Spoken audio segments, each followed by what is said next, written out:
I shouldn't have come home. I know the risk, but I had no choice. I have to know her.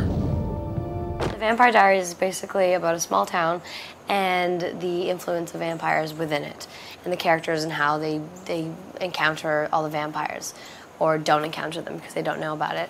And my character is Elena Gilbert. She is the object of affection to Stefan and Damon, who are brothers, who are the two vampires, and they are basically at war for her soul. For me, personally, Interview with a Vampire has always been my kind of go-to vampire obsession, because growing up, that was one of the first ones that I saw that really got me interested in it, aside from the fact that Brad Pitt was in it, and they added some vampire teeth and made him even dreamier, if that was possible.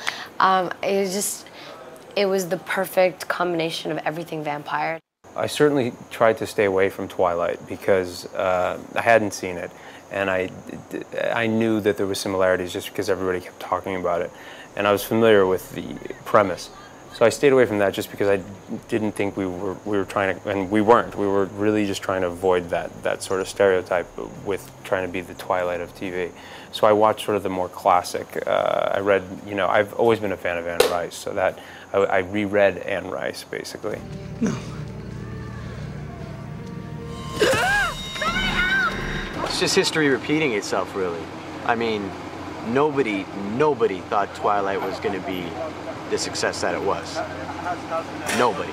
But you have this second generation of, 13, 14-year-old girls. I mean, I can remember when I was that age, I can remember how big Buffy the Vampire Slayer was and Angel and the success of those shows. So now you have this generation, now it's their time. So what catered to them was Twilight.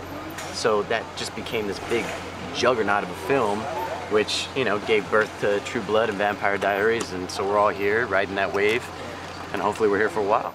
I think the reason that the Vampire Diaries has a leg up on Twilight is that, if fans went and saw Twilight and they were the least bit disappointed, they have to wait until New Moon to kind of, have that resurrected. And for our show, we have a weekly basis, and they'll be able to poll the fans and see, if they're not liking this, then we can change it and everything. I feel like we just got a little bit more ground to work with. I said stop! We actually began this process before True Blood really took off. So it was, hey, fans love these books. Let's see if TV fans will love this world, the world of these books, as much as the book fans do. So it was really more about that. The L.J. Smith's books had really connected with the readership, and our thinking is, can we extend that readership to a viewership as well? The popularity of Twilight and True Blood and everything really paved the way, and we're lucky because now we sort of have a built-in audience and people that are interested in what we're making, and we know that before it has come out.